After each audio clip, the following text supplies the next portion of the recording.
Buenas amigos, yo soy Carlos Cabezas y este es su programa Comentando. Antes de comenzar el programa quería darles una información. Hace unos días murió un amigo querido, Jean-Paul Coé. Él era cantautor, una voz maravillosa, poeta, artista en sentido general, y vamos a celebrar una misa con las cenizas presentes en la iglesia de San Michael, que está al lado del Dade County Auditorium, en West Flagler, en la 29 Avenida, el próximo viernes a las 6 de la tarde. Su hijo Yamil los invita a que participen junto con él y con el resto de sus amigos en esta ceremonia. Bien, Cristina Barinotti es nuestra querida invitada de hoy. Ella todos los meses nos presenta excelentes programas de los cuales sacamos mucho provecho y al mismo tiempo muchas inquietudes que podemos continuar investigando a posteriori y siempre sacando muchos provechos, Cristina. En el día de hoy te pedí una temática, yo diría un poco pesada porque hay cosas que al ser humano le cuesta trabajo reconocer de que él es de esa manera o que hace cosas extrañas. Por ejemplo, la mentira. Los mentirosos les cuesta mucho trabajo, sí. Incluso casi todos decimos mentiras y no lo reconocemos. Pues en el día de hoy la temática es la ambición y la avaricia. Cristina, ¿de qué hablamos? Bueno, hablamos, y es multifacético esto, cuando hablamos de avaricia, hablamos desde el punto de vista etimológico conceptual de un deseo, de un anhelo, de un afán, de un impulso a acumular riquezas y atesorarlas, es decir, todo lo que sea material, ¿verdad? Es diferente de la codicia. El individuo codicioso puede acumular con ese afán, con ese anhelo, las riquezas y puede gastarlas. Y la ambición, acá viene interesante el significado etimológico, que quiere decir ambitio, ir por ahí, por aquí y por otro lado, por aquí y por allá. Esto significa que el ambicioso, cuando es positiva esa ambición, es alguien que va y viene en búsqueda de la excelencia, en búsqueda de superarse, en búsqueda de cumplir con sus metas y objetivos. Lógicamente, tiene que tener un límite, porque la ambición puede cruzar la vereda y transformarse en una avaricia. Ahora vemos que las palabras que aluden a la avaricia son palabras altamente emocionalizadas que corresponden al terreno de la psicología humana. El anhelo, ¿verdad? El deseo, el afán. Un avaro es una persona que acumula bienes materiales y no se satisface nunca. Si quisiéramos nosotros ilustrarlo con una imagen, utilizaríamos la imagen metafórica de un lobo hambriento, que ninguna presa lo sacia, o de un pozo sin fondo, ¿verdad? ¿Por qué? Porque por más que vayan llenando sus arcas con bienes, nunca se satisfacen y solo se demoran en satisfacciones de placer efímero, porque lo que sucede que en realidad, como ocurre un hueco interno, un vacío, una carencia que probablemente traigan de sus primeros años de vida, entonces quieren llenar esa carencia con cosas materiales, porque en realidad en primer momento hubieran querido llenarlo con cosas afectivas. El avaro puede ser una persona cuyos padres le hayan dado muy poco afecto y muchos bienes materiales. El avaro puede ser una persona que no le hayan dado ningún afecto y ningún daño y ningún tipo de posesión material, que no haya tenido tampoco comodidades. Desde el punto de vista psicológico, es sin duda un trastorno de la personalidad que se corresponde con algunos rasgos con el trastorno de la personalidad obsesivo-compulsiva. No es la neurosis obsesiva-compulsiva, es el trastorno de personalidad. La personalidad es todo lo que nosotros somos y está enferma. Cristina, ¿el avaro comparte esa acumulación de bienes materiales que él busca? De ninguna manera, son para él. Es el equivalente gramatical sería tengo mucho, quiero más. ¿Y no gasta? Y no gasta, el avaro no gasta. Es una persona que tiene mucho miedo a la pobreza del futuro y entonces vive pobre en el presente. Esta es la gran paradoja del avaro, ¿verdad? Aquel que acumula tiene miedo a llegar a sus años seniles sin dinero, pobre, y entonces acumula mucho dinero y no lo gasta, pero vive muy pobremente, cosa que el codicioso no lo hace. Es decir, el codicioso es una persona que acumula, pero se da sus placeres para él, porque hay un gran componente solipsista y un gran componente, narcisista, ¿verdad? Hay una epistemología del ser, oculta del ser del avaro, que no puede llegar a descubrir, que no surge en la conciencia. ¿Por qué yo estoy acumulando todo esto? ¿Cuál es la causa? ¿Qué está disfrazando esa conducta que yo tengo? Que generalmente, como te contaba antes, disfraza un problema no resuelto, ¿verdad?, de la infancia. Pero en esta sociedad en la cual vivimos, un poco, todos queremos ser un poco avariciosos, pensando en el futuro, que no es falso. Es muy duro el futuro del anciano, es muy duro el futuro del que no trabaja y que tiene que vivir de una pensión. Y entonces muchos, viendo lo que ocurre alrededor de él con estas personas, sobre todo de la cuarta edad, sí, se vuelven avariciosos. Bueno, pero como decían los griegos, nada con exceso. Medena Gan en griego estaba inscrito en el frontispicio del templo de Delfos. La ibris, la desmesura, lo que hablaban ellos, ibris en griego, la desmesura griega, todo eso era una cosa condenada, ¿no? Realmente es un extremo. Una cosa es ahorrar y poder vivir con decoro y con cierta felicidad y dándose dentro de las posibilidades sus felicidades, ¿no?, sus placeres diarios. Y otra cosa, esto que está en el terreno de la patología. Fíjate que los griegos le llamaban pleonexia, ¿no? Platón ya hablaba de la avaricia y decía que se trata de una enfermedad moral, ¿no? Es decir, que no deja de tener razón. Que no deja de tener razón y que hoy se descubre, por otro lado, que es una enfermedad también, una cosa mórbida psicológica, ¿verdad? Es importante descubrir la verdad detrás de todo esto. Ahora, Ortega y Gasset, fíjate qué notable, él le da un final feliz a esta palabra de avaricia. Él dice que está bien ser avaro, pero lo saca un poco del terreno material y dice que vivir es vivir infinitamente. Un ser humano está aquí para desarrollar todas sus posibilidades y nunca es suficiente las cosas que pueda hacer. Entonces, ser avaro en ese sentido filosófico está bien, pero tenemos que recordar también que desde la religión es un pecado capital, que no quiere decir capital porque sea lo más importante. ¿Tú sabes por qué es capital? Porque da origen a la cabeza de otros pecados. Cabeza de otros pecados. Del latín cabeza, lógico. Es decir, que ¿por qué?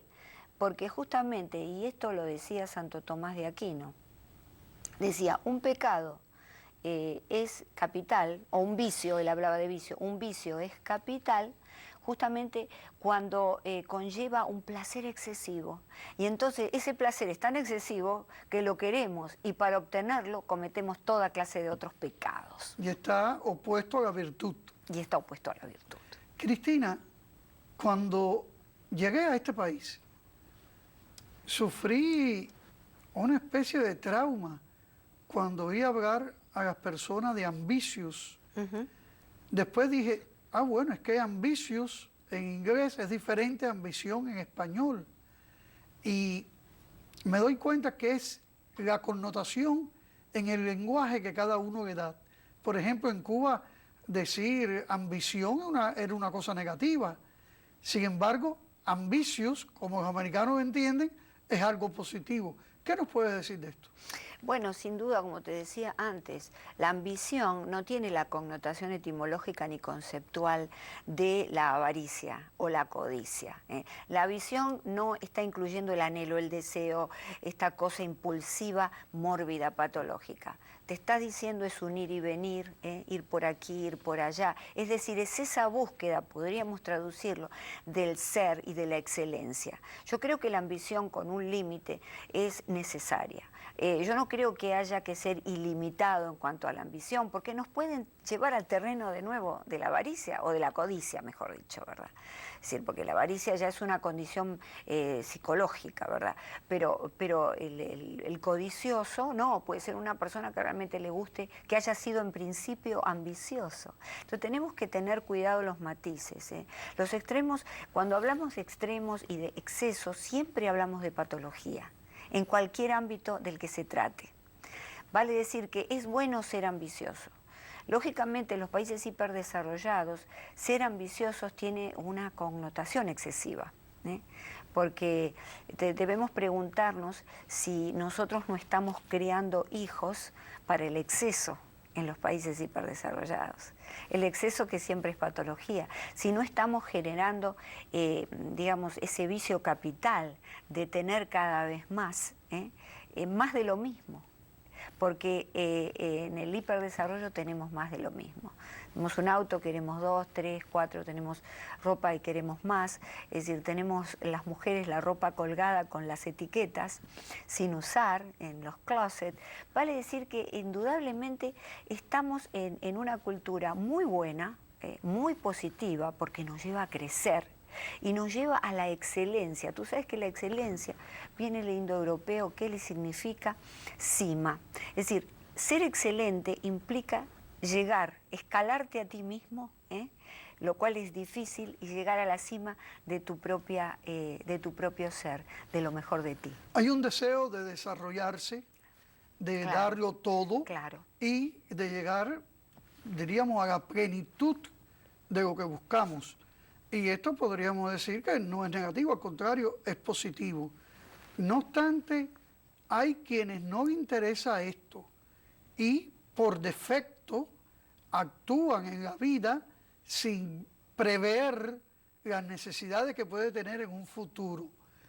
Esto Es el otro es exceso. el extremo, Sí. pero es un extremo bastante negativo, E igual que la avaricia. que deja secuelas. Igual que la avaricia, claro. Porque la avaricia, ¿qué sucede? No solamente desafía el principio de placer, del que hablamos antes en otros programas, impuesto al ser humano biológicamente, tendemos al placer, ¿verdad? Aunque Freud descubre que también está el principio de displacer, ¿no? Entonces, y el principio de displacer, cuando estás en ese principio de displacer solamente, eso es un extremo. Sino que desafía desde el punto de vista biológico, desafía, porque es una discapacidad ontológica, es una discapacidad ontológica que desafía las leyes naturales del hombre. El hombre es un animal de horda, el hombre es un animal gregario. Esta necesidad, el hombre, como decía Aristóteles, es un animal político, vale decir un animal de polis, de ciudad.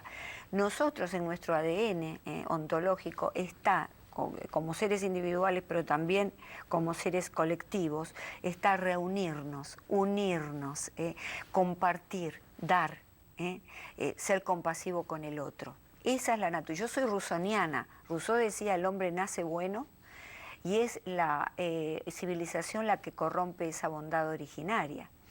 Yo creo que, bueno, Rousseau no nos proponía volver a los bosques ni al salvajismo, pero sí salvarnos dentro de la civilización. Y una forma de salvarnos, Carlos, es no ir a los extremos. Efectivamente, estaba pensando yo en la religión, donde el hombre, por su libre albedrío, actúa bien o actúa mal. Pero siempre el hombre actúa individualmente. Hay doctrinas como el marxismo que llaman a un colectivismo, donde tú tienes que sacrificar tu persona, tus ambiciones positivas en el orden personal por la colectividad. Y esto vemos que no hay estimulación individual para dar el máximo, para ser cada vez mejor. De nuevo, estamos en un extremo. pero somos animales de polis, somos animales de ciudad. El sum politicón. El hombre es un ser social. Es un ser social. Necesitamos estar reunidos, compartir, darnos placer. Porque obviamente, si nosotros nos damos placer, ¿no? Si no cubrimos nuestras necesidades espirituales, por ejemplo, y materiales, no podemos darle a los demás. Es decir, que todo es este sano equilibrio, esta No se puede armonía. dar lo que no se tiene. No se puede dar lo que no se tiene. Perfecto. Entonces, realmente vemos que todos los extremos son patológicos. Y te voy a contar una anécdota de un multimillonario, Paul Getty, hablando de la avaricia. Él había instalado un teléfono público en la casa para que la gente que lo venía a visitar no usara la línea de él. Fíjate los extremos patológicos a los que llega realmente una persona. También está el extremo del gastador compulsivo, porque esto es una compulsión, también es un impulso, no lo puede evitar, él tiene que ahorrar. De la misma manera que el compulsivo a gastar tiene que gastar y se queda en la calle. Y no estamos hablando de las mujeres solamente en las tiendas, No. sino en general, No, porque en todo orden. eso lo podemos interpretar desde el punto de vista psicoanalítico y psicológico desde ese ángulo, el tema de por qué las mujeres compran más que los hombres. Pero hay hombres, y generalmente las patologías lúdicas se ven más en los hombres que en las mujeres, ¿no? El jugador, el que se gasta todo el dinero de los hijos, de la mujer, de la casa, jugando. Es decir, horrible. O tomando. O tomando, o drogas. Vicio. Hoy en día, o cualquier Claro. vicio. Hoy en día están las drogas, ¿no? Sí. Drogas pesadas y Cristina, las drogas livianas, sí. Sabemos que la muerte no es el fin de la vida. Tú hablabas de ese hombre infinito y nos preguntamos muchas veces, aunque la muerte no es el fin de la vida y el hombre en sí no muere porque su alma sigue viva, no obstante no puede llevarse nada No, a esa otra vida. claro. Y todo lo que acumuló con obsesión, porque hay una obsesión muy grande en eso, aquí en la tierra lo tiene que dejar. Sin duda. Y sin el duda. transporte es con las manos vacías. Sin duda, pero esa gran profundidad a la que tú aludes de la verdad humana no es vista por el avaro, porque el avaro está oclusionado, está oculto detrás de una enfermedad, una máscara que él mismo no puede sacarse, ¿verdad? Evidentemente es un trastorno obsesivo compulsivo, sin duda, y son personas que han sufrido grandes carencias. Puede darse también después de una gran carencia, una gran pobreza en la infancia, ¿verdad? Que los haya llevado a un estrés postraumático. Y entonces cuando logran tener dinero, pues yo he conocido personas y sabíamos que venía de un pasado de mucha pobreza, aunque en ese momento era una persona rica, y nos invitaba a la casa a comer, y una vez que nos servíamos el vino o el agua, lo retiraba y lo llevaba a la heladera. Claro, es decir, pero bueno, no es que fuera una mala persona. Era ahorrativo. Es que estaba sujeto, ¿verdad?, compulsivamente a esa orden interna, ahorra, ahorra, ahorra. No sea cosa que vuelvas a la pobreza del pasado, ¿verdad? Cristina. Y el origen de mucha discriminación, por otro lado, es eso. Vamos a dejar ahora factores sociológicos y humanos para dar un brinco a la cuestión social, a la sociología. Cristina, ¿existe el mismo descontrol individual en la sociedad? ¿Hay sociedades avariciosas? Bueno, sin duda, hay sociedades avariciosas y hay sociedades que derrochan, ¿verdad? Por ejemplo, Estados Unidos es la sociedad que más ha encontrado el punto medio, ¿no? Pero no obstante tiene una gran tendencia al derroche, ¿no es cierto? Lo vemos, pero bueno, lo que pasa es que ese gran equilibrio que ha logrado hace que sea un país próspero, ¿verdad? Yo creo que la Constitución de Estados Unidos es en ese sentido la mejor, ¿verdad? Pero el derroche no ayuda al desarrollo de la sociedad. Por ejemplo, si tú permaneces con los mismos zapatos durante años y no tratas de cambiarlo o de botarlo, los zapateros tienen menos trabajo. Claro, claro. Y así ocurre con la Sin ropa, duda. con todo, los automóviles, con todo. Un poco de derroche llega a ser quizás positivo, aunque, como tú decías, todo tiene que tener un término medio, Exacto. porque tú no puedes votar lo que otros necesitan. Claro, este es el secreto, tan simple no lo vemos. El secreto es el término medio, es el equilibrio. Yo tengo que darle de trabajar a otras personas comprando cosas que a mí me dan una utilidad, ya sea real o felicidad, ¿no? Porque, bueno, a veces uno compra zapatos o ropa y tiene ya, pero bueno, estamos dando trabajo, eso es muy importante. Yo creo que, pero con un límite, sin duda. No podemos llegar a los extremos, porque recordemos la ibris griega, la desmesura. La desmesura es un pecado en sí mismo, que nos lleva realmente a cometer actos tremendos. Bueno, sin duda, lo bueno tiene el contraste de lo malo. En los países hiperdesarrollados está el otro, el costado oscuro, ¿no?, de la gente que derrocha, del greedy, ¿no?, de ser greedy, de ser codicioso, la avaricia. Más que avaricia acá en Estados Unidos, porque avaricia estamos hablando de una entidad psicológica, ¿no?, de una enfermedad psicológica, de un trastorno de personalidad. Pero estamos hablando aquí sino que estamos hablando de lograr justamente ese equilibrio tan importante que necesitamos, ¿verdad?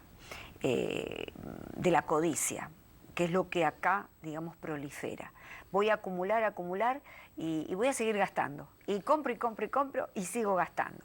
Y claro, eso hace que la sociedad sea próspera. Pero tenemos que tener un límite, como tú dices muy bien, hay gente que no tiene, tal vez podamos las cosas que nosotros desechamos, que estén en buenas condiciones, darlas. Hay que enseñarle a los hijos, yo se lo enseñé a mis hijos y a mi nieta, esto lo tenemos que dar. Hay gente que realmente no lo puede tener, pero nunca dar algo roto, algo sucio, algo que yo, eso lo tiro. Voy a dar las cosas que realmente estén bien. Que sirvan y que puedan aprovechar. Y tú sabes qué interesante, ¿no?, para salir de uno mismo, porque toda la vida humana se puede reducir en el hecho de salir de mí mismo hacia el otro. Y entonces hay que enseñarle a ese sacrificio. No voy a dar... Ama a tu prójimo como a ti mismo. Claro, entonces no voy a dar lo que yo desecho. Una vez por mes o una vez cada tanto voy a regalar eso que a mí me gusta, eso que yo lo quiero, que me lo quiero poner, se lo voy a dar a otro. Cristina, tú eres una persona muy preocupada de la familia, de los niños, e incluso tú eres la directora de la Universidad de la Familia, eres la fuerza que mueve esta gran idea que has tenido. Yo me pregunto, ¿tú has analizado en los niños este factor de ambición y de avaricia? Bueno, sí, sin duda. Los niños tienen un periodo que, de acuerdo con las etapas evolutivas de Jean Piaget, es de los 2 a los 6 años, en lo que los niños, todo es mío, esto es mío, soy yo, nada más, dámelo, y se pelean por tener sus cosas. Sin duda, eso es un periodo evolutivo del desarrollo psicoemocional del niño, ¿no?, en que quiere sus posesiones para sí. Pero están los padres, lógicamente, guiarlo lentamente, ¿no? Va a salir de esa etapa, ¿no? Es una etapa normal, así como hay un autismo normal la primera semana o 2 de vida, cuando nace, ¿verdad? También hay un periodo, digamos, de excesiva avaricia, no avaricia, codicia para el niño, ¿verdad?, que quiere eso para sí, para darse placer él. Pero dentro de una familia, lógicamente, que sea una familia generosa. Tampoco generosa porque ojo, volvemos a los extremos, Carlos, y esto es lo que tenemos que señalar. La persona muy generosa, la persona que se desprende de todo, la persona que prácticamente queda en la calle por ayudar a los demás, ojo, porque detrás de eso hay una depresión clínica. Entonces acá vemos que los extremos siempre aluden y siempre nos llevan a la patología. ¿Cómo clasificamos a San Francisco de Asís, que ante el reclamo de sus padres, cogió, se quitó toda la ropa y le dijo, ellos tienen todo, y se quedó desnudo? Eso es distinto porque fue una respuesta a un reclamo. Yo estoy hablando de la persona, y hay niños. Por ejemplo, siempre le digo a los padres, tengan cuidado si un niño de 7, 8 años, un adolescente, empieza a regalar sus cosas. Empieza a llamar al amiguito y le da la ropa, le da los zapatos, y entonces uno dice, ay, qué suerte, es tan generoso, es tan bueno. Ojo, puede estar transitando una depresión. Vamos a analizar, puede ser que sea un altruista por naturaleza, ¿verdad? pero tenemos que analizar. Es muy importante no quedarnos con la primera impresión nuestra, vivencial, intuitiva, sino también acudir a la impresión científica, que es lo que está sucediendo con ese niño. En la literatura, en la religión, se nos habla en contra de acaparar riquezas. Sin duda. Y se ve como algo malo. No obstante, yo me he puesto a pensar, sobre todo en los orígenes de Estados Unidos, que los calvinistas dieron un sentido diferente al resto de los cristianos con respecto a la riqueza.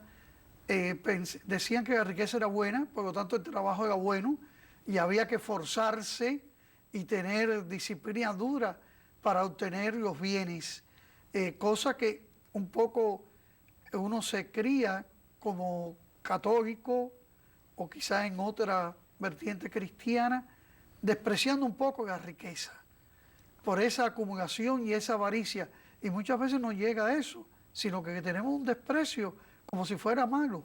Claro, y tenemos que tener cuidado porque no decirle a los niños, no, el dinero es malo. Ay, no, esa persona es rica, hoy algo malo habrá hecho para tener esa cantidad de dinero. No vamos a ser prejuiciosos, el dinero es bueno. Acá en Estados Unidos hay grandes capitales puestos al servicio de empresas, ¿verdad?, que dan miles de trabajos, miles de trabajos a miles de personas. Vale decir que eso es bueno. Yo cuando acumulo dinero, el tema es hacer algo con ese dinero, no acumularlo avariciosamente como hace el avaru, ¿no? Que lo acumula para no lo gasta ni con los demás ni consigo mismo y vive pobremente. No, estamos hablando de tener una empresa, si yo tengo la suerte de haber trabajado, me haber esforzado y hago una empresa. Y entonces esa empresa le da trabajo a mucha gente. Eso es lo bueno y eso es lo que tenemos que exaltar de Estados Unidos. Y déjame decirte que esto que en muchos de los países subdesarrollados ocurre, ¿no?, en que, ay no, Estados Unidos es el demonio porque tienen mucho dinero, ¿verdad? Es el lado oscuro humano. No es así, porque están alimentando niños que no saben manejar el dinero, que no le dan trabajo al dinero, y son países que por eso nos surgen, ¿verdad? No pueden salir adelante. Por esa especie de prejuicio, ¿no? Hay una estigmatización del dinero. Al mismo tiempo tenemos, creo yo, que aprender en Estados Unidos que ayudar a otros países no es malo. Sin duda, eso debe ser así, eso debe ser así. Yo creo que es el primer país del mundo, Estados Unidos, es una especie de papá en una familia. Cuando uno de los hijos tiene un inconveniente, lo tiene que ayudar. Es decir, esto es una sinonimia muy sencilla, pero es así. Pero no es un pater familia. Bueno, no, yo no estoy hablando del pater... Ya terminamos el tiempo. El pater familia es Roma y es otra cosa, ¿eh? El pater familia era dueño de los esclavos también. Por eso yo estaba diciendo. Sí. Bien, amigos, muchas gracias. Y recuerden, este viernes a las 6 de la tarde en la iglesia de San Michael, la misa con las cenizas presentes de Jean-Paul Coré. Muchas gracias.